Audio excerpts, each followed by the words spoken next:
coming up on Esoteric Atlanta. That would actually, let's just say that was true, because what I'm about to expose here is going to be what I feel like is irrefutable proof that the Cassiopaeans are fourth density service to self. If anyone watching today has been harmed by the Cassiopaean cult or by Laura Knight Jadczyk, please email us at esotericatlanta@gmail.com. If you would like to remain anonymous, we will absolutely respect that. But otherwise, if you would like to share your story about what happened to you in this cult, then please know that you can contact us and have a safe place to share your story if you choose.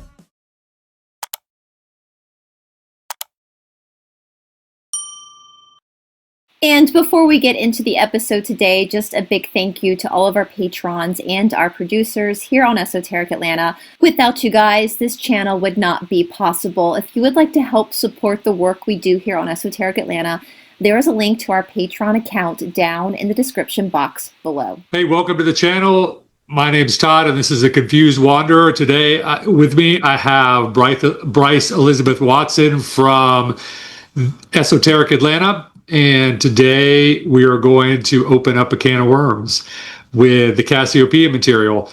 Now, before, in a couple previous videos, I've mentioned a little bit about the Cassiopaean material and how I got into reading the transcripts and also, reading Laura Knight's books, the Wave series.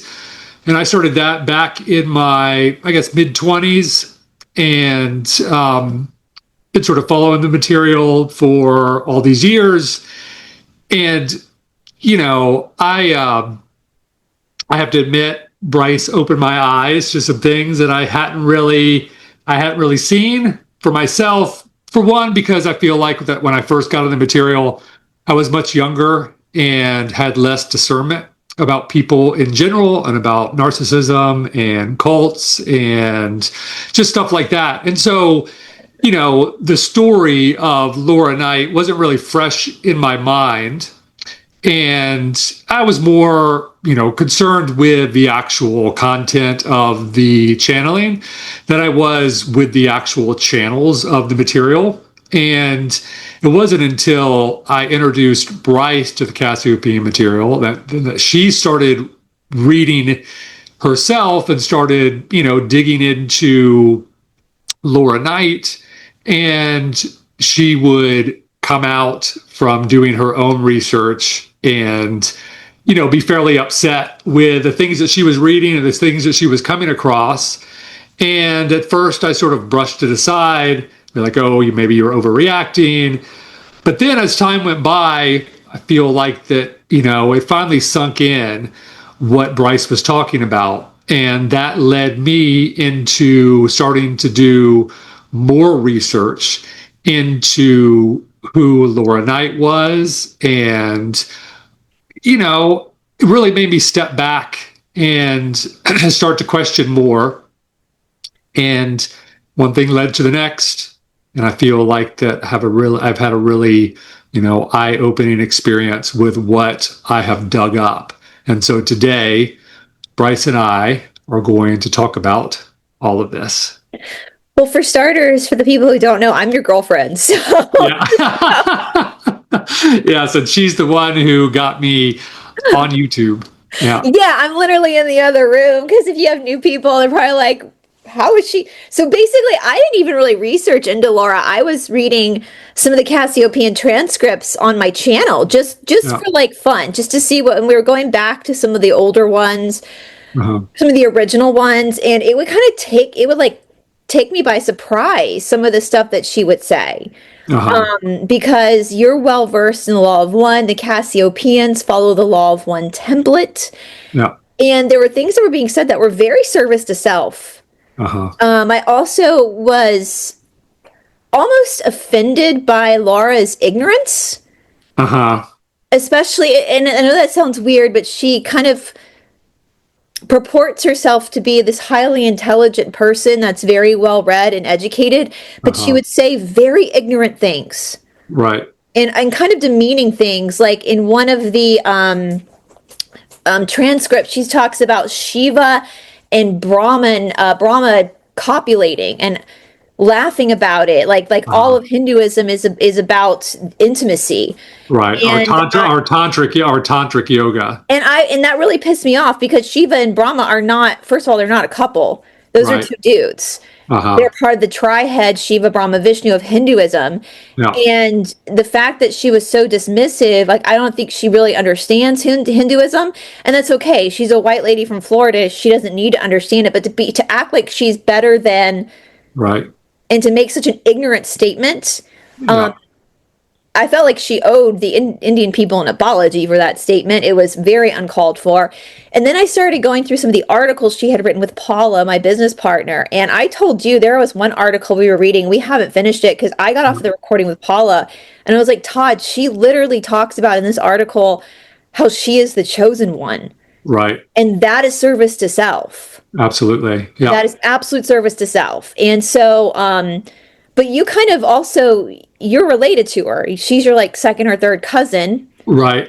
Second cousin from the Knight family. And and she's done, this deep research into our family line, which, I was definitely thankful for because not many people have access to this type of research going back so far. But, that was the beginning of, me realizing the kind of person she is, especially after I reached out to her and she was sort of short and snappy with me and that's fine. We're distantly related, and so we don't have to become best friends or anything, but and there's been times where I've tried to get on their forum and interact with people, and it was just really cold. Yeah. And I was really surprised, and it got me really hesitant to post anything there, and engage in the conversations. And so, I would just sort of hover around, and I was just really there, not for the person channeling, but for the content of what was being channeled.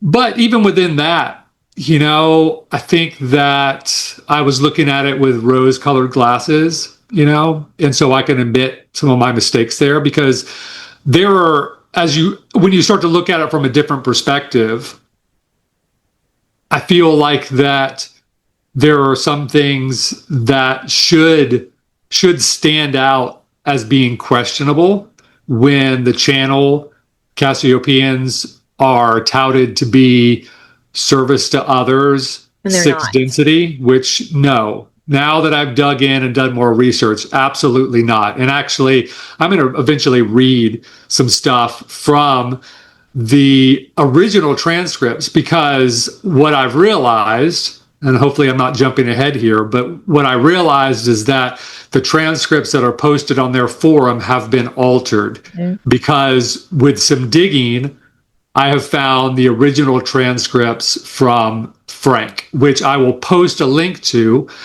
below this video. And I'm going to post a link to some very eye-opening articles that I have found. And I've had to do some deep digging in the internet archives to find these articles exposing the cult that's been formed by Laura Knight, formed around the Cassiopaeans. And, if you just hover on the surface of the internet, especially just within the Cassiopaean websites and forum, you're not going to find this information. You may find some smear campaigns on Vincent Bridges, who's written a lot of the material exposing the Cassiopaean cult. You'll find some articles written by Laura smearing him, but you never get the other side of the story unless you dig around and get into the internet archives and hear Vincent Bridges' story. And you've been researching for a really long time. And I have to say, like, when I started, and I think you're right, you came across the Cassiopaean material when you were a lot younger. I'm looking at the Cassiopaean material at 42 years old after 19 years of intense yoga study, yoga philosophy study. Yeah. And that was one of the things. And so you came across this when you were just at the beginning of your journey into yoga. So you were looking at it from a very different perspective, whereas I'm coming at it, we're talking about spiritual development, but not once does Laura seem to give any indication that she even understands what that is. Right. Because the basis of all spirituality, if we're talking Eastern philosophy, which I think really holds true, is this idea of Prakriti and Purusha.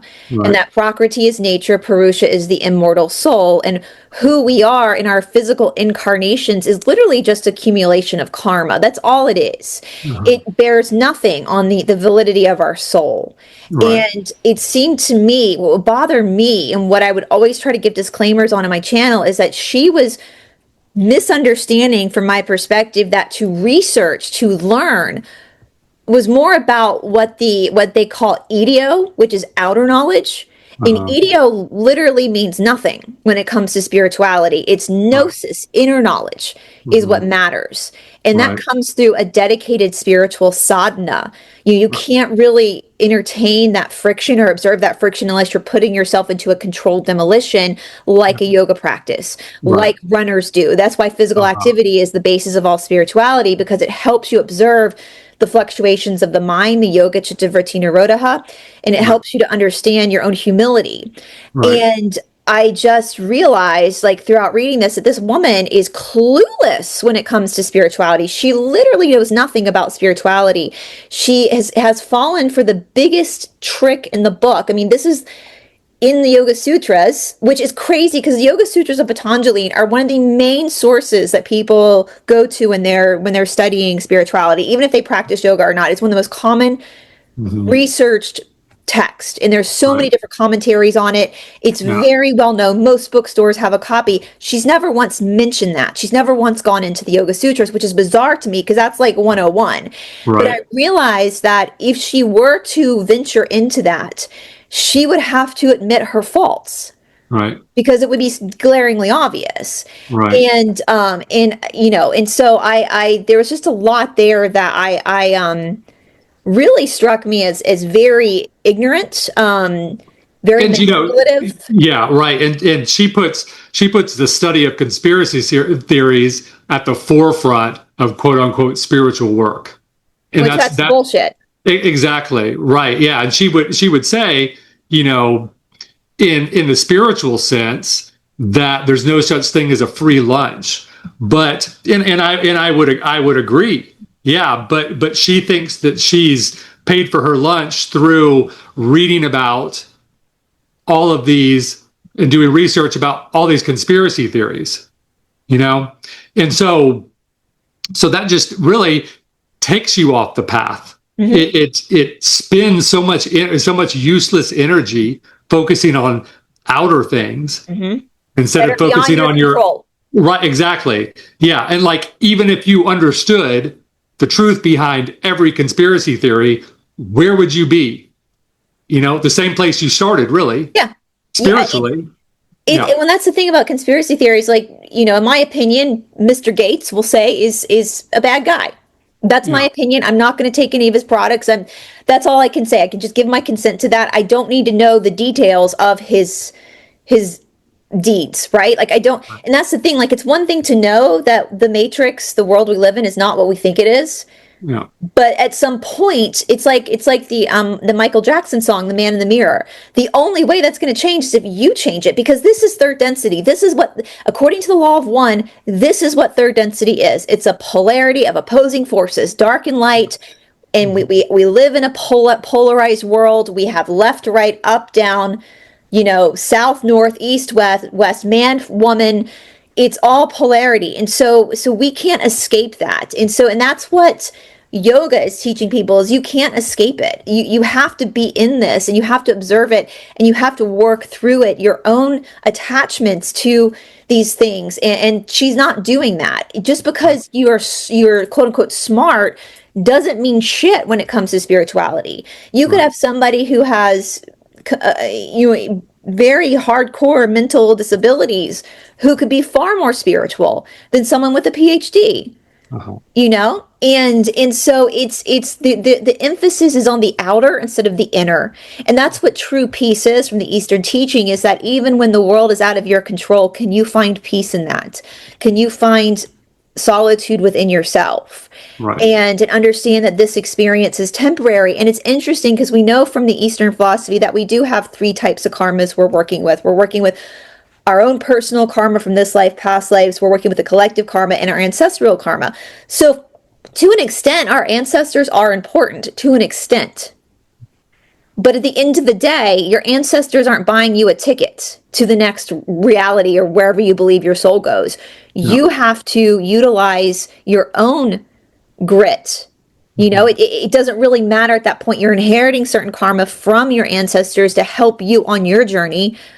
But beyond that, it doesn't give you a get out of jail free card if your ancestors did something spectacular. And does that make sense? Because she's very obsessed with her ancestors. Yeah, your mutual ancestors. Right. Yeah. And it's cool. I think it's cool. We share some very significant ancestors, I think it's really cool that you're a direct descendant of Sir Thomas More. I mean, even though he was kind of an asshole, he was, a lot of people watching right now probably had to write papers on Utopia and study his political theses, and he died for what he took an execution because he wouldn't leave his religious beliefs aside, and you've got some, Jesse Knight, Peter Knight, Captain Peter Knight, the pirate that comes from that line. There's some cool one of the first settlers of America, right? So it's nice to venerate your ancestors. I like my ancestors too. I venerate them all the time, but that doesn't give me license to be an asshole, right? And I think she puts too much into that. And I just wanted, before we get into it, though, maybe we should clarify that we are waiting for her to call us organic portals, because that's what she does. Whenever somebody has any type of concerns or questions, she automatically goes ahead and calls them an organic portal. And if you push back too much on, disagreements you have with some of the material, then absolutely that's the standard platitude to call you an organic portal, and that's fine. Even the Cassiopaean said you're not supposed to do that. You're not supposed to be labeling people, but she does it from her own words. It appears that she thinks that she is above the rules, that she is the exception to the rules. Nobody's the exception to the rules. And so we're waiting for that. We are fully aware that that's coming, because that's her playbook. That's what she does. And it's funny, Todd, going through all of this research you've been doing, you're like, if anybody's acting like an organic portal, it's her. Right. Yeah. Especially the whole stealing of someone else's work. Yeah. And that's the important part, fine. So, her questions to the Cassiopaeans and her research have led her in a direction that, we necessarily, in our opinion, isn't getting the most out of the channel. At the end of the day, that's fine. And that's allowed. And that's cool. If you're the channeler, you can take those questions, any direction you want. And that's just a little criticism to the side, for what's going on here. The crux of it really is, how this channeling work started, and who was responsible for starting it, and how they've essentially been erased. Yeah. Hey, so Laura. actually, in my research, I went back and I was like, I'm going to go and look at the opening page for the Cassiopaean website and see, the about page, and see what they say, what Laura says about how all this started. And to quote Laura, they said, the name Cassiopeia was given by a consciously channeled source, which Laura accessed in 1994 after 2 years of experimental work. And that's actually a flat out lie, because it was Frank which is not his real name. That's not his real name, You but could find out his real name because I'm going to. But out of respect, I'm going to call him Frank. When I post the original transcripts below, a link to the original transcripts, you could find out his real name. But so we're going to call him Frank out of respect, just from doxing. Yeah. And I want to say, can I say something quickly about that? Because when I first started reading the earlier transcripts on my channel, I, not in a romantic way, fell in love with Frank. I loved when Frank was the one asking the questions. There were transcripts where he was purely channeling. I loved it and I got a lot of responses from my channel of people really, really liking and wanting to hear more from Frank. And I said something to you. I said, this Frank guy's amazing. Like, he is incredible. And you said, oh, well, he's like some bad dude. We'll get into it. Yeah. But then some of his other channelings of Frank, Laura in the book especially, would give a disclaimer, like apologizing for Frank, but there was like nothing to apologize for. So it was like she was setting this scene that this guy was not good, and you had kind of followed the smear campaign. And I kept saying to you, no, I really like him. Like, I love when he's the one doing it. It feels safe. It feels grounded. The information that's coming out is actually useful. It's not just some crazy conspiracy theory that's just entertainment. It is literally about working on yourself and like the path to take and what's going on. And it was just very insightful. And I always left feeling, after reading one of Frank's transcripts, I left feeling whole. Right. And feeling like my soul had been nourished, if that makes sense. Right. Yeah. So Frank started this and invited Laura in. And so for the first 8 years, because it was Frank and Laura that would channel together on the board, because they were using a spirit board. And so from 1994 to 2000, anytime the Cassiopaeans were channeled, it was with Frank. Yeah. He was the main conduit. Exactly. He was the wanderer of the two. Yeah, he's the wanderer. Just like Don Elkins with the Law of One was the main point of contact. Exactly. Don Elkins started all the Law of One stuff. He was the one that did all the research into channeling, and he was the one that would get people together in these groups to experiment with this channeling. And Frank was the same.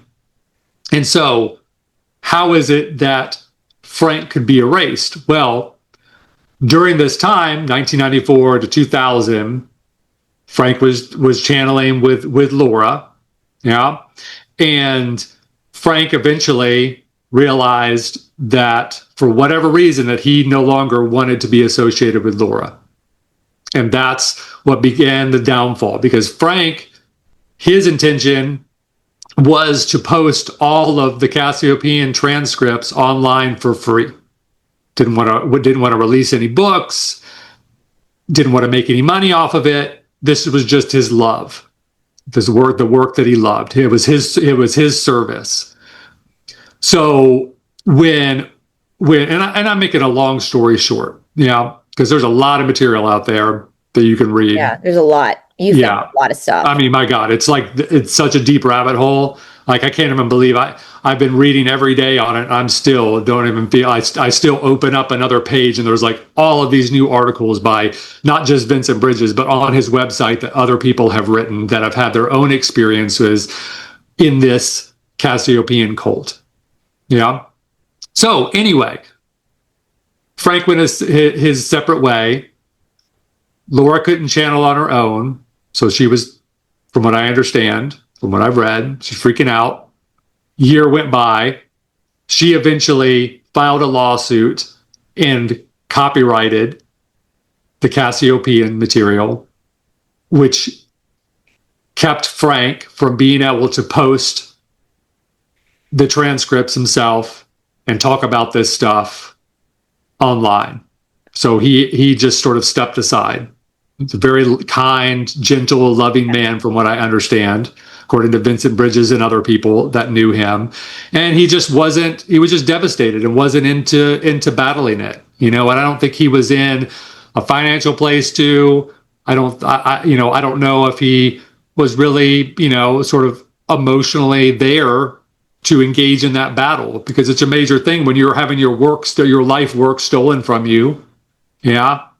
By And someone. I will say, it does sound like from what it sounds like, and I get this, if he's a wanderer, like I get this, because wanderers have tough lives. He's probably been through a lot. And you Right. can tell that Laura did not understand in a lot of these things. She would kind of say shitty things about Frank in the channeling sessions, and the Cassiopaeans would actually correct her from time to time and be like, you don't understand what this man has actually been through. Like, you don't understand Right. the stress that people like him are under. Right. And so I can understand him bowing out and just not wanting to do it, because by this point he's gone through so much in his life that this is just one more thing. But yeah, he is the contact. He is the point of contact. He is the one that started this. It sounds like, from what we've researched, he already had a reputation for being a channeler and being a very thorough, good, and really good channeler. Right. And so to have your work stolen from you, from someone that you kind of, Laura, from what it appears to me, it looks like she kind of rode his coattails. And then she stole it from him. Right. And we know one thing we know, and we've learned that a wanderer is a person that has the siddhis to be able to channel, but a non-wanderer can end up harvesting. What's that? Yeah, I mean, they could end up developing their own siddhi through a wanderer, and that could give them the ability to channel. So it's like they working with a wanderer, a normal third density soul person can work with a wanderer and be sort of tuned to eventually be able to channel themselves. Yeah. So in my opinion, that's what's happened here between Frank and Laura. And so then Frank gets pushed to the side, and Laura runs off and creates her little cult. And I'm just going to call it like it is, because if you read the articles that I read, you would understand this is absolutely 100% a cult that's been formed. Yeah, absolutely. In my opinion, through what I've read and what I've seen and what I've experienced, absolutely. It follows the textbook BITE model. The behavioral information.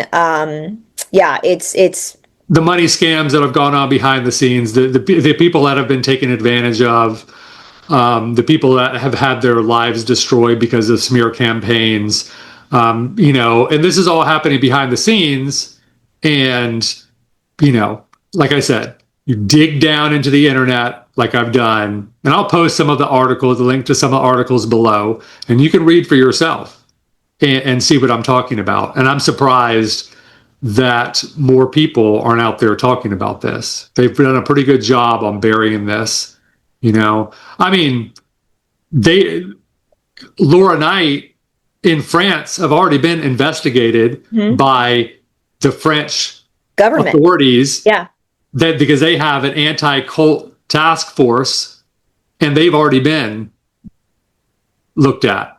And I don't remember how that turned out, but they were definitely in a panic. And so why would you be looked at by the French authorities if you don't fit the model? I'm sure they would say it's because they're the bad guys and they're looking to take down the truth and the good people. Well, yeah, right. This is more nuanced. Like the way the stuff you have found, which, I mean, honestly, though, it didn't shock me, because that's the feeling I was getting in my gut as I was reading the Cassiopaean material. And I know I have a couple of people that watch my channel that also expressed the same thing, that they had gotten some of the books and they're like, this doesn't feel right. Like, this feels very contrived. It feels like everything is geared around Laura being like the Messiah, which is service to self. Like, that doesn't happen in service to others, the positive polarity. There is, she's very controlling on the forum, which is wild, because I have a couple, like I have a Signal group, I have all these things for Esoteric Atlanta, and I'm hardly ever in there. Like, you post what you want. I'm not going to try to censor people. If you dare to repost an article or talk about a topic that's already been covered in the 30 years, you get reprimanded. It's very controlling, and it's no good. And so, what made me mad, Todd, is she talks about, and this is just my own personal, you and I've been through, everybody that knows me on YouTube, I've been through a lot. Like, I've been through a lot of spiritual attacks. People on my channel know it's been rough, hasn't it? These last 5 years have been rough. Yeah. The attacks that have happened, the physical attacks. Yeah. And then you start reading about Laura's spiritual attacks, and they're nothing. It's like she can't get gunk out of her pool. Like, what are you talking about? And then I started to get nervous, like, 'cause in some of the earlier transcripts, she'll be on the board, and like every person that like drove by their house was a spy. And it's like, no, girl, like, have some humility. Like, ground yourself. You're not that important. You're not that special. Like, what are you talking about? Like, this is crazy. And so, do we want to talk a little bit about the exaggerated self-worth, or? That's pretty obvious, and it's pretty apparent once you start to read the books or just read articles that she's written about herself, about how she's the Messiah, and that, she thinks that the Cassiopaeans are her coming from the future to meet, or coming from the past, or I forget how she put it. But that she thinks that she is the Cassiopaeans, and actually, just her. Yeah, but actually, let's just say that was true, because what I'm about to expose here is going to be what I feel like is irrefutable proof that the Cassiopaeans are fourth density service to self. Friends, we have got a brand new video over on Fusion Body Studio with senior teacher Todd Roderick. This is a Yoga Strong yoga drills video, all levels, 30 minutes. In this video, senior teacher Todd Roderick takes people through particular movements that should help empower you in your yoga practice. Even though Todd is an Ashtanga practitioner and teacher, these yoga drills are good for any type of lineage. These yoga drills can also help with any other form of movement, as in these drills, Todd is mainly focusing on movement in the core and in the hips, making sure the hips and the core stay nice and strong. Todd himself has been a dedicated student of Ashtanga Yoga since 1995, and he is the most experienced Ashtanga teacher in the southeastern United States. Beginning in 1997, Todd started his journey over into Mysore, India, to study at the Ashtanga Yoga Research Institute. During his time there, Todd studied directly under the late guru Sri K. Pattabhi Jois and Sharat Jois. In 1998, Sri K. Pattabhi Jois gave Todd direct permission to teach the Ashtanga Yoga lineage system in the United States. Todd continued to study with Sharat after Sri K. Pattabhi Jois's passing. Todd also studied at the Ashtanga Yoga Center with Tim Miller in San Diego from 1998 to 1999, and with Rolf Najakai in Thailand in 2007. We are truly blessed to have someone of Todd's caliber and experience being a contributing teacher here on Fusion Body Studio. So if you would like to practice with Todd on Fusion Body Studio, you can enter discount code AYA20 at checkout. AYA20, that stands for Ashtanga Yoga Atlanta. Todd's Shala here in Atlanta, Georgia, one of the busiest shalas in the whole southeastern United States. So if you enter discount code AYA20 at checkout for Fusion Body Studio, you will get 20% off your tuition at Fusion Body Studio for the next 6 months. On top of that, you get 7 days of a free trial before your credit card is charged. Our Tier 1 price at Fusion Body Studio is $25 a month. That gives you access, unlimited access, to the full library of all of our workout videos, including Todd's videos and my videos and Cindy's videos and other teachers' videos, a whole library, a fitness boutique, an at-home gym at your fingertips for only $25 a month. That is quite a deal. That basically is a price of a drop-in at a yoga studio here in Atlanta, Georgia. But if you want more than that, you can go up to Tier 2, which is $40 a month, which gives you unlimited you access to all of the exercise classes, but also gives you access to the workshops, where we have workshops over the Bhagavad Gita, health, healing, and beyond, the teachings, the holistic teachings of Krishnamacharya, and a Vedic chanting course led by Todd Roderick, as well as Todd is one of the few teachers in the United States that's qualified to teach Vedic chanting. With already low prices and a 20% discount on top of that by using code AYA20, you cannot go wrong with this deal. And we look forward to seeing you over on Fusion Body Studio, where you have the opportunity, the unique opportunity to practice daily with master teachers from all over the world. We look forward to seeing you on the mat. Because they state it. If you go back to they say if you go into so you have to understand. I don't know how much I should go into this about channeling, but as I mentioned in a couple previous episodes, when Bryce and I did an episode, we did this deeper discussion on the 3 types of humans that you find, and we talked about channeling at the end of that, and talked about how even though that you're channeling service to self, higher density beings, that they can't lie, because there's the law of free will, and that a higher density being cannot infringe upon the free will of third density beings, whether it be positive or negative, because that will depolarize them. Yeah. And so that makes them lose their polarity. It's not about they'll lose their polarity is power within fourth density, especially service to self. And so if they cross the barriers of our own consent, they could lose their own power. That's what keeps them within the laws of consent. And so even though they're fourth density negative, as our contact says, they don't lie. Like we can find truth with what they're saying. It's still a valuable tool to look and see what they're saying. Right. But they are fourth density service to self, and they tell you that. One of the very first readings, they tell Laura that they are service to self. Right. Yes. And so what they do to get around the lying part is they manipulate. They give a word salad, or they switch. They just mix things up. They use words in a way that can be confusing. So what I was going to do is I was going to read some from the first transcript with some of the first sessions and talk about that. So in the first session, it was Frank and this woman named Scarlett and Laura. Okay. And I'm going to read down, and I'm going to stop and talk about some things as we go along. So they say, they ask a question, hello. And the Cassiopaean say, hello. Said, do you have any messages for us? And they say, keep doing what comes naturally. And they ask, in what respect? And they say, study. And they say, what is your name? And they reply, Mook Pure, whatever, some weird name. Yeah. Are you from another planet? They said, alien from your perspective, yes.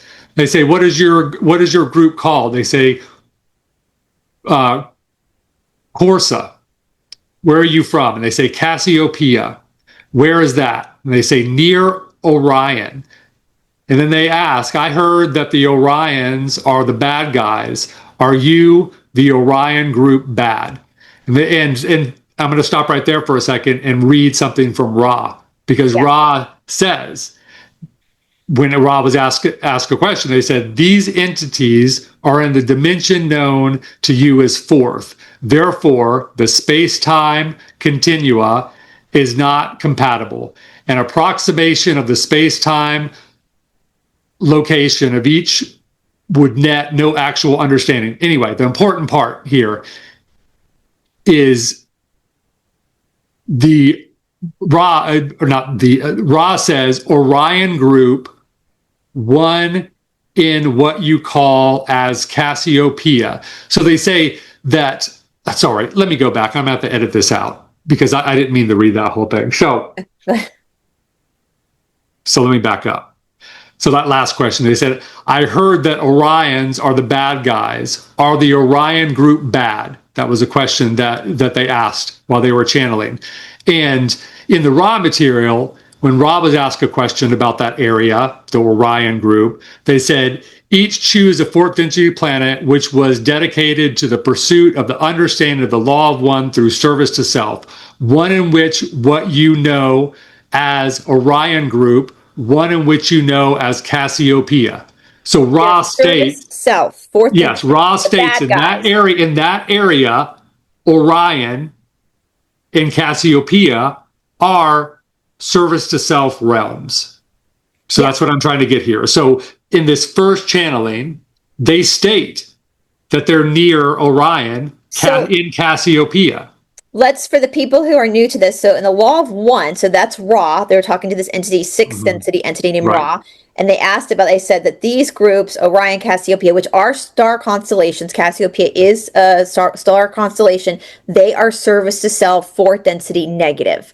So they would be what we would call demons or Lizzies, whatever vocabulary word. Then years later, decades later, they're on the board, Laura and Frank, and they ask these people, these entities, who are you? And they say they're Cassiopaean. They're from Cassiopaean. So we already know, if we have a background in the law of one, that we've already been given information by Ra that this is a fourth density negative constellation. Now, again, you can still learn stuff. Like, as our contact says, you can still learn stuff from the negatives. Like, it's not bad to talk to them.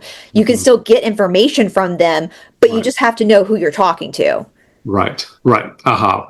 Yeah, and they could give you the 99% clear, truthful information. It's the small 1% that tweaks the whole thing. And so that's why you have to be really careful. Yeah. That's why it's important to understand the template of the law of one, the nuances of the law of one, to understand spirituality, so that you have that sovereign power to be able to take the information in and have discernment over what they're telling you.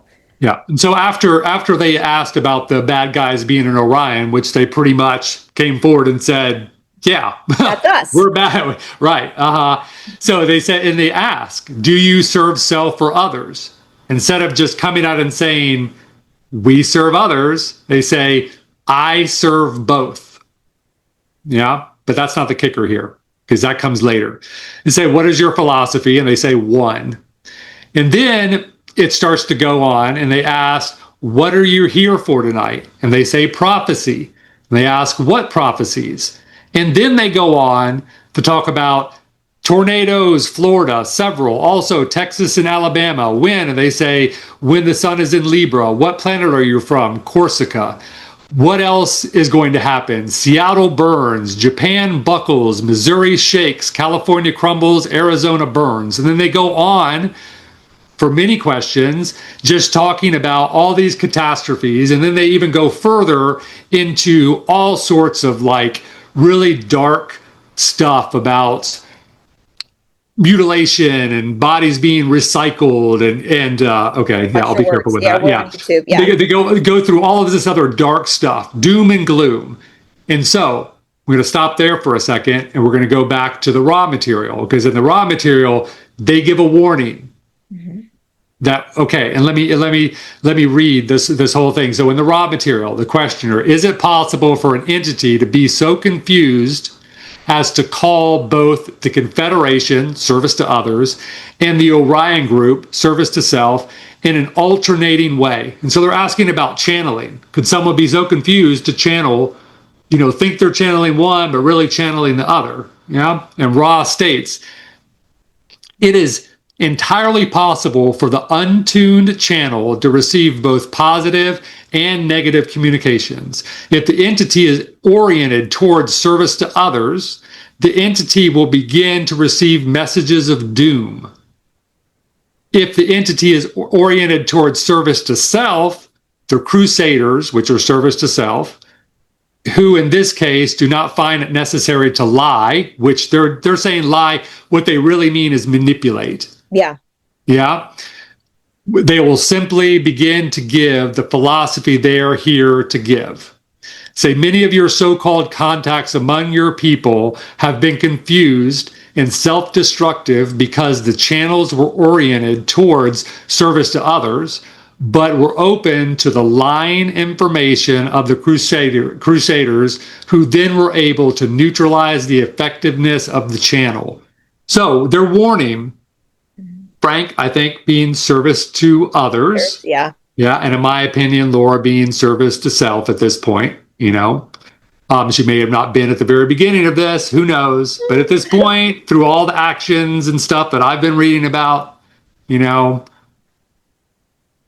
Anyway, so they say, if service to others were to sit down and start channeling, and they didn't have the correct knowledge of how to channel correctly and ask the right questions, first thing they'll do is the service to self contact will insert a bunch of doom, which is exactly what happened That's here. what they did. So at the very like beginning of the very beginning of the first session of the transcripts, they've already said that they were from, the Cassiopaeans were from Orion and Cassiopeia, which the raw material have already stated that are oriented towards service to self, fourth density service to self. Yeah. And then raw material also said, if a service to others channeler starts to channel service to self, one of the first things they're going to do is start to insert catastrophe stuff, doom and gloom, which started from the very beginning of the first channel of the Cassiopaean material. Also, every time that the Cassiopaeans are channeled, it's a different individual. Yes, so you have to understand, so you have to understand the structure of fourth density service to self and fourth density service to others. Fourth density service to others, if you were to channel fourth density service to others, it's always going to be the same group because they form a social memory complex, and you're going to talk to the whole, which are going to be represented by whatever name they want to give you. But that would be consistent. Like, think about the raw material. It's always, I am raw. I am raw, over and over. I am raw. Now, I have my issues with the law of one, and we're going to get into that some other time. But for simplicity's sake, every time difference here. Right. Every time the raw material is channeled, it's always raw. Every time the Cassiopaean material is channeled, it's always a different person. So you start to understand the structure of service to self. Service to self cannot create a social memory complex because service to self don't cooperate with one another. Yeah, they individuate. Exactly. It's a pecking order. They have a pecking order on service to self. Service to others doesn't. It's a social memory complex. You're speaking to many consciousness into one that gives you one name all the time. But in service to self, they individuate. Right. Yeah. So it's that simple. And so you know, Laura would say knowledge protects, and you want to keep refining your knowledge and critical thinking and discernment. But where's the discernment in the Cassiopaean material? Because really, every time you sit down at the board, whoever you get, you should always ask, even if the entity that comes, or the social memory complex comes with the same name, you would still want to confirm your channel, because neither side can lie. Service to self, service to others, they have to tell the truth. And so the first thing you would do, who do we have with us? You know, whoever it is, okay, are you the same one we've been talking to? Do you serve self or others? You need to go through that every single time you get on the board. Every single time. The last question you ask is, are you here for unconditional love? Right. And because a Lizzie cannot, they have to say no. Or a disincarnate spirit, a ghost, would have to say no. Right. And so they can't lie. And Laura never does that. She never checks. They just go right into it. Right. And they haven't checked since the early days. And I was going to go down and find this other one, which was, I think, the second time that they have the transcripts for the second session. And here, hold on one second. Let me find this. Because this was... Is this the "we serve the self through others" quote? Yeah. So, okay. So the session on July 23rd, 1994, which was the next transcript down from the first one. They say, ask again, do you serve self or others? And they say both, serve self through others. There it is. Their service to self. Right. And then within that same transcript, they said they were from Cassiopaean, new name, some other rando. Yeah. And they asked that question and they got a straight answer right there. They serve both, which they say that.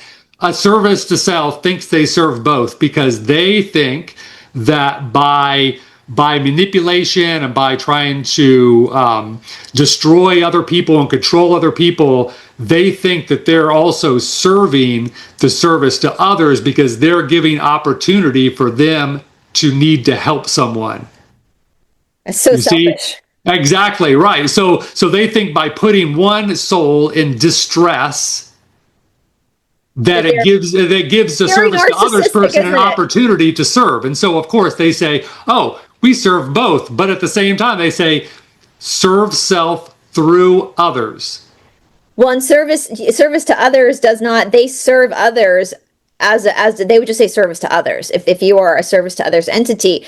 But right. to me also that makes that they serve themselves by manipulating others. Exactly. And a lot of times we've learned from the law of one that fourth density service to self will act in service to other ways if it's for some trick in the long run to help them in the long run.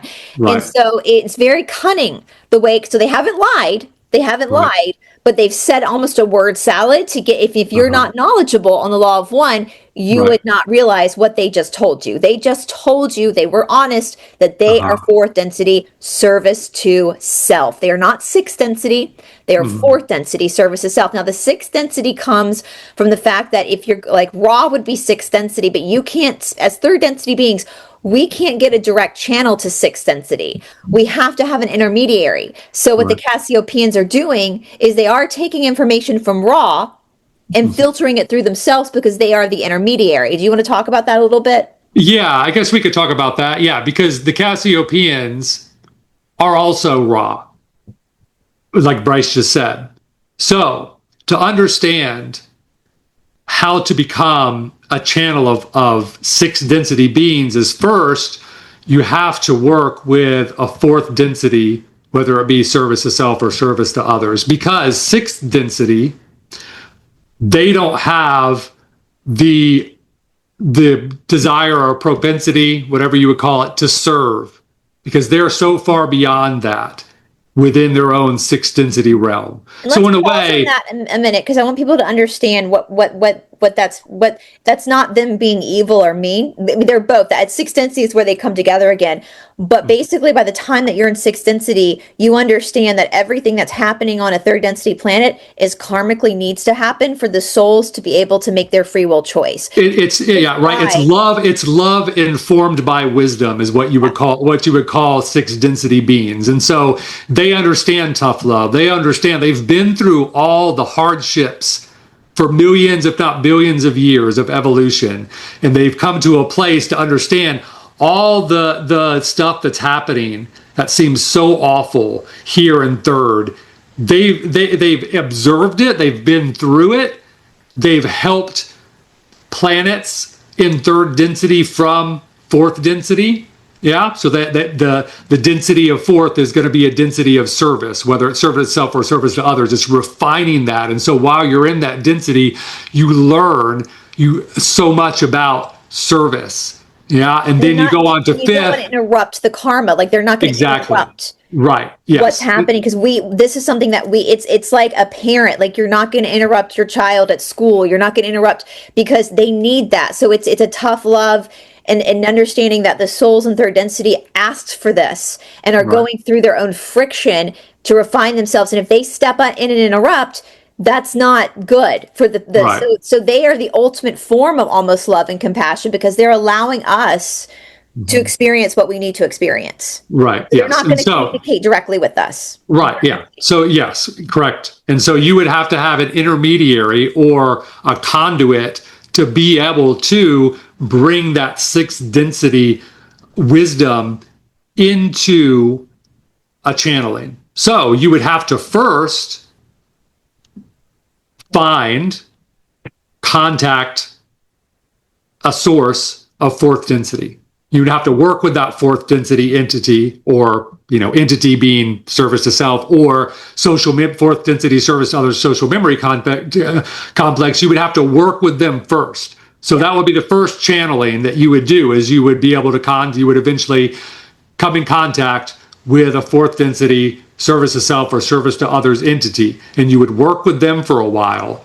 And then after you've done that work with them, then eventually maybe they would be able to link you up with that sixth density contact. Now, I don't really even see a reason why I don't understand yet why you would even need to contact sixth density, because you're talking about, fourth density above. They don't have a veil.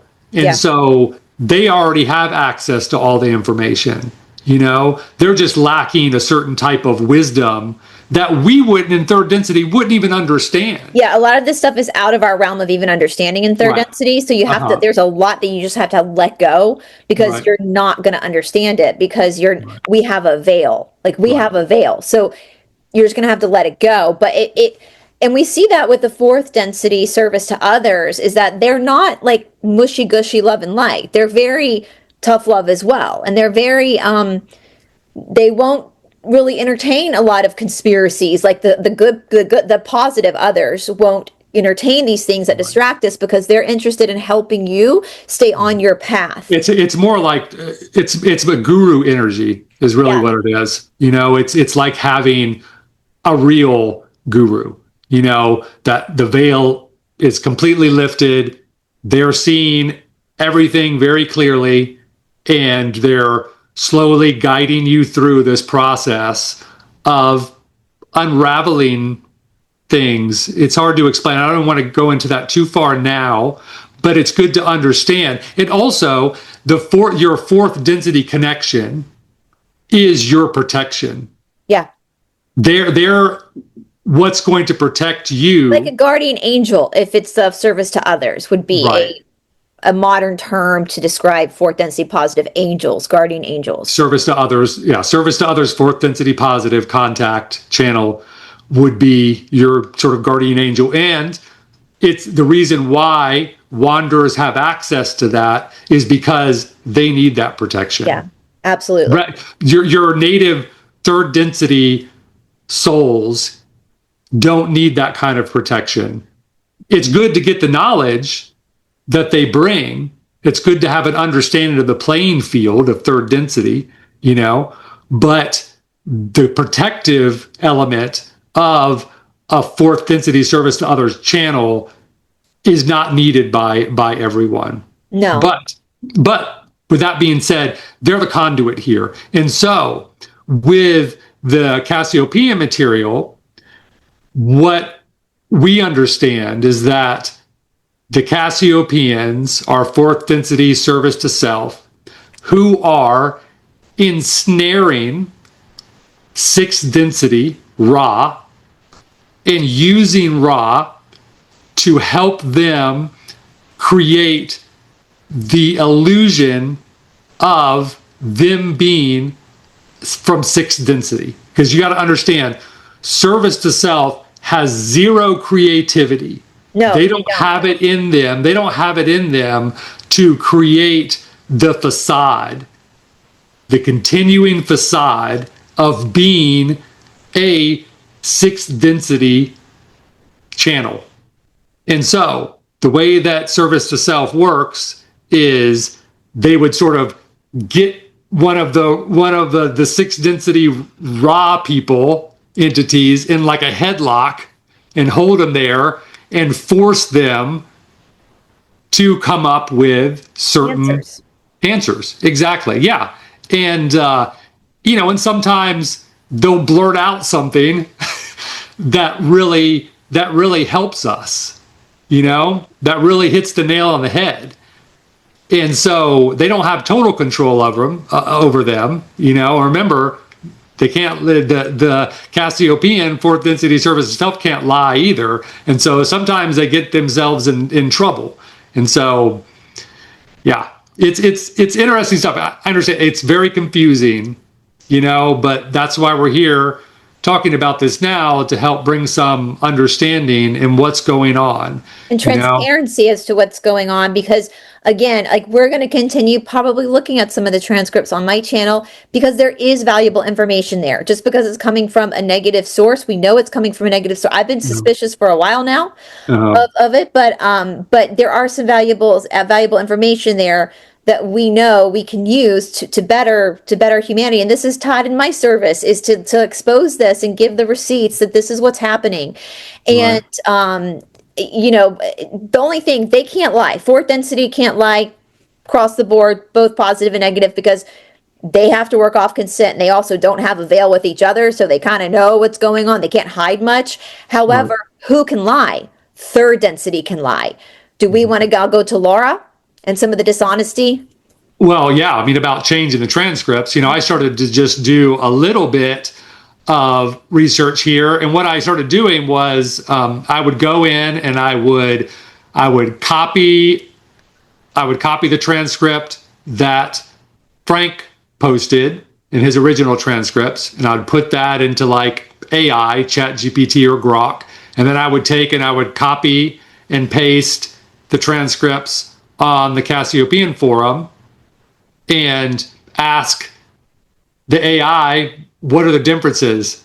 And I just could not believe on how many, at least 15 in every single transcript, 15 answers were either changed or taken out completely. And it just so happens that I started to realize as well that everything that was changed would benefit Laura. Yeah. And creating a certain narrative. And that was really eye-opening, because Frank, what does he have to gain or lose by changing anything? So I would say that Frank's transcripts are the truthful transcripts, because he's not even on the scene anymore. He's left. He's still alive, but he's removed himself because he was forced to remove himself, because it was hijacked. All his work was hijacked, in my opinion, by Laura. I mean, not even my opinion. It's out there. It was hijacked. You can look into it. The receipts are out there. And so why change these? Who has something to gain by changing them? Laura has something to gain by changing them. Yeah. And so I just went through and did like the first 5 transcripts, and that was enough for me to see how many were changed. And I can understand in the 90s, before there was like YouTube, all that kind of stuff, them typing it out and just posting them on these new websites, it was very janky back then.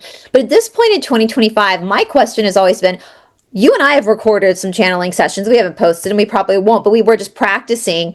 It's super easy to do. Like, if you have nothing to hide, like, post, just record yourself. Video, right? Exactly. Video taken above the board, and then have it written out as well.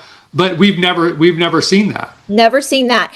And that, to me, as somebody who, is a public person myself, I think that would be the easiest thing to do, which is just film it and throw it up there, right? And just see, some people are going to think it's crazy. That's the nature of the game. But like, why do we have to change everything? Why do things have to be typed out? And it's because things are being altered by Laura. They're being altered. They're gatekeeping is really what's happening here. Yeah. Which is a huge sign of a cult. That's a big red flag for a cult. Well, all this time that's gone by, not one video of any channeling being done, and I believe there is channeling being done, but there's dishonesty there about who that channel is. And we're talking, you want to talk about discernment. After all of these years, since 1994, no one continually asked the question, are you service to self? Are you service to others? Are you here for unconditional love? Right. That should be the opening. And also, like, where's the question with a social memory complex. You would be talking to no individuals. Yeah. Unless those individuals decided to come forward within the social memory complex. Because sometimes, on the rare occasion, you can talk to someone, an individualized soul, if there is a specific reason, but 99% of the time, it's going to be the same exact name like Ra, because it's going to be, if it's service to others, it's going to be the total social memory complex. That's the whole beauty of fourth density service to others. Yeah. And it would also stand true with sixth density. It would always be, because sixth density is beyond the polarity of service to self, service to others. It's where that polarity dissolves. It doesn't even necessarily merge together, and it's hard to understand that. It's not that service to self and service to others merge together. It's that those entities evolve to a point to where there's just that duality no longer exists. Yeah, but they still are within a social memory complex, even a tighter social memory complex. And so if they were in fact channeling, if Cassiopaeans were in fact of sixth density, there would definitely be no individuals. Group. Yeah, there would be absolutely no individuals at that point. Right. Like, I mean, there are still individuals, because you still have individuality at that level, but at the same time, you're not going to be channeling. Yeah. It's not like we have it in third density. Well, something too I want to bring up as well, because like with fourth density service to others, first of all, you have to ask them to help you. They're not going to help unless you ask, because they respect your consent. And even with that being said, sometimes they don't give you the full answer because they want you. They don't want to interrupt your karma. They don't want to interrupt your growing path. And so they're really service to others. All they're getting out of their communication with you is love. They love you, and they're tough on you, but they're not really, there's nothing else they're getting from that. But what are the Lizzies, as they call them, getting the service of self, getting from creating this Cassiopaean cult? Well, it's loosh, right? They're getting, anytime you're in a cult, there's going to be fear, there's going to be control. And so that's feeding right up through Laura into these service to self entities. Right. It's enslavement. When you're in a cult, it's enslavement. And that's what the fourth density service of self are all about. Enslavement. And also, getting people to believe potent lies and grasp onto those lies. Well, let's back up. What do you mean by that? Because we said they don't lie. So you're talking about the template of spirituality. Well, right. Exactly. Okay. I'm glad you brought that up, because we're talking about, manipulating someone to believe something that isn't true. So not a flat out lie. It's just the manipulation, and it's very cunning how they manipulate you. For instance, the Cassiopaeans have said over and over that we are in service to self bodies, that we're these fallen angels that were tricked into these service to self bodies and tricked into being on this planet, which is a total farce, absolutely not true. We are not in service to self. If we were in service to self, a service to self body cannot procreate. End of story. Service itself cannot create anything. They only pervert what's already been created. So if we were in service to self bodies, like the Cassiopaean said, we would not be able to procreate. And that's it. So, yeah. So they're talking about that. They're talking about the organic portals is what they're talking about. Right. But it's up to you to figure that out. They're telling you there's a portion of people that happened to. It's not everyone, though. Right. You have to know the characteristics to figure that out. So they're telling stuff, so they're not lying, but the way that they do it manipulates. And I think Laura kind of uses that because... But also, but I was going to say really quickly, just that's where the transcripts can be changed. See, we only have the transcripts up until 2000 to be able to compare, because after that, Frank, there's no comparison. So after all the transcripts after 2000, we don't have anything to compare what's being posted. So you have to be extra careful with everything being posted, all the transcripts being posted after 2000. because Laura has a pattern of changing the transcripts. We've seen that so you have to always take everything with a grain of salt because you don't know what she's changed. And I think the whole service to self thing, bodies, is a huge way to control, because we know like eating meat is a service to self act. And they make it sound like that in order to take care of yourself, you have to eat meat in order to serve the health of your body. And we've learned that is absolutely not true. That you can absolutely, like, if that's it, you only have to be 51% service to others to graduate service to others. So if you come from a country that eats meat and you don't want, you can make that up in other ways, but it's something you can give up and be at optimum health. And that makes sense because we look at countries that are notoriously vegetarian, like India. Not saying that, India does have a problem with diabetes. Like, I'm not saying they're super healthy, but most of them live longer lives than we do who eat meat. And so there is health benefits to not eating meat. And so she makes you sound like that in order, because part of service to others is making sure your health is at its optimal best. And so she makes it sound like that even though eating meat is service to self, if you're not eating meat, then you are service to self if you're not eating meat, because you're not taking care of your health, which is a total mind gaslighting, like word salad, which no, it's not eating meat is service to others. You're serving others by not eating meat.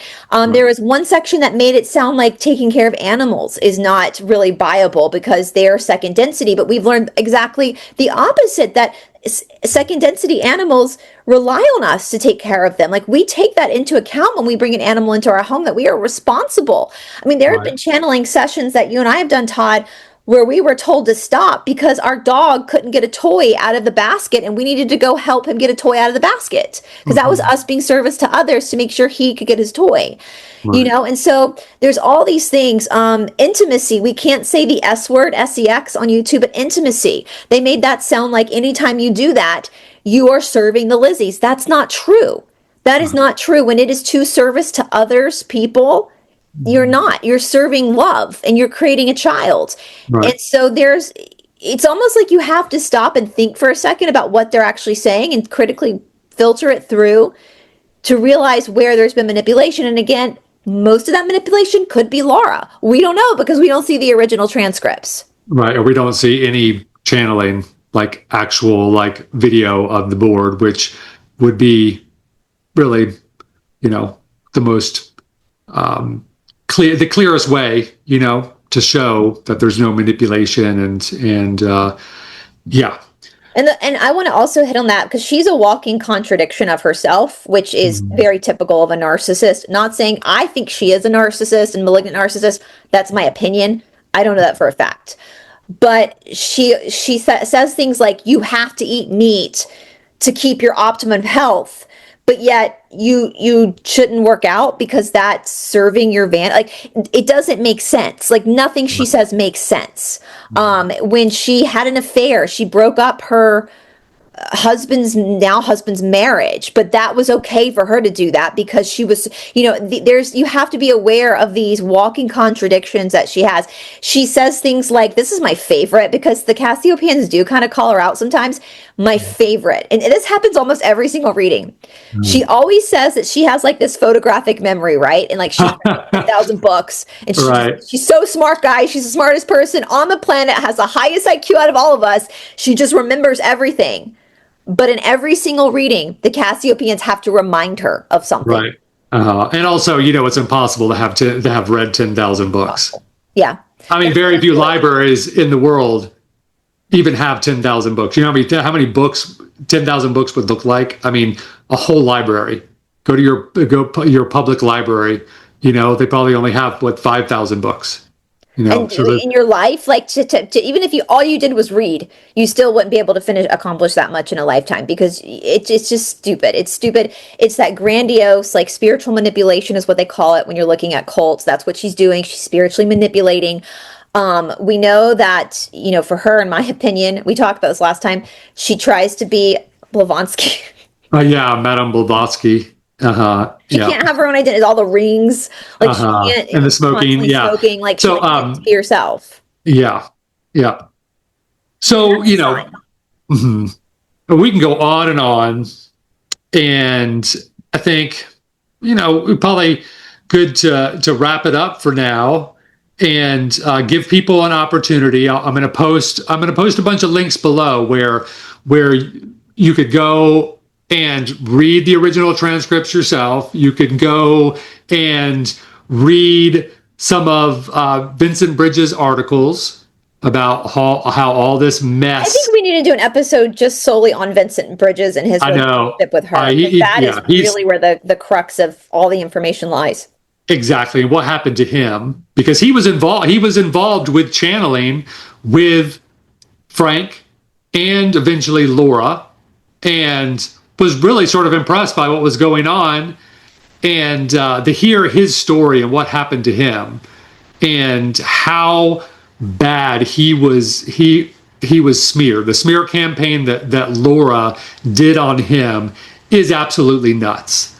It's terrible, and I'm expecting it for us as well, but LOL, girl, like, Laura, if you're watching this, like, I've been through worse. So right, our duty to serve others is to expose. We're well seasoned in the smear campaign arena. Yeah, most definitely. So not gonna really phase us. And also, like, what you gonna do?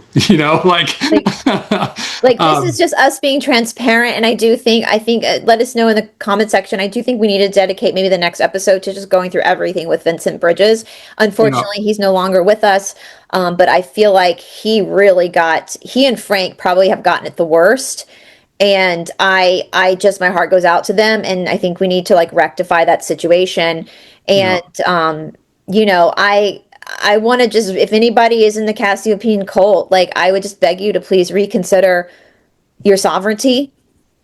Or if there are any survivors out there that have been in the Cassiopaean cult and have exited, then also please reach out to us. We'd love to talk to you. We'd love to hear your story. In the early 2000s, there was a group, according to one of the articles that we read, of ex-survivors that had formed together this group. And so we would love, on Esoteric Atlanta, my channel, I've showcased a lot of cult survivors, and I would love to talk to you, because this is what's happening is dangerous. People are losing their lives. Like, there's people that are getting very sick because they're taking Laura's health advice, and I just, the amount of money guys, it's just dark. It's very dark. And it's kind of white trash. I hate to say it that way, but it's kind of white trash, isn't it, Todd? Like, yeah, I mean, from what I understand, and from what I've read, like, Laura couldn't even come back to the United States because there would be a slew of lawsuits and possibly an arrest for the things that she's done and the scams that she's run on people, the money that's been stolen. From what I could gather, the research I've been able to do, like, it's nuts. I mean, and I read something every day when I do research that, my jaw just drops. And we haven't even gotten into the fact that she was tried for attempted unaliving. Right. And that's conveniently left out of her huge 700,000 word autobiography. And one journalist was like, her autobiography was longer than, like, Hitler's. Right. Yeah. And that telling, giving every little detail about your life and what you've been through from the time you were born, to the present, and you're going to skip that big part that you were on trial for attempted murder. Like, how did you leave that out? Yeah. Or did you conveniently leave that out? So we're going to actually use a FOIA request to see if we can get some information about that, because it's important that people know this. Yeah, it is important to know this. And, if you were innocent, which I guess she got off on it. I guess the court found her innocent. But if you truly were innocent, why wouldn't you speak about it? It's the lack of transparency is unbelievable. The accusations with what she did to her husband's first wife is unbelievable. I also want to just remind you guys that the questions that he asks are the stupidest questions because it has fuck all to do with what's happening outside of third density. Are you talking about ARC? Yeah, ARC. And the fact that she gatekeeps other people's questions but allows him to ask these dumbass physics questions that really do not help anybody in any way, shape, or form. It's just cheating. It's like the Cliff Notes version of a physics test. Like, it's so selfish. It's so gross. And honestly, if anybody's in any type of cult or any type of high controlled organization, the point of spirituality is to be human. The point of spirituality is to be in your body and to deal with yourself and make your own choices.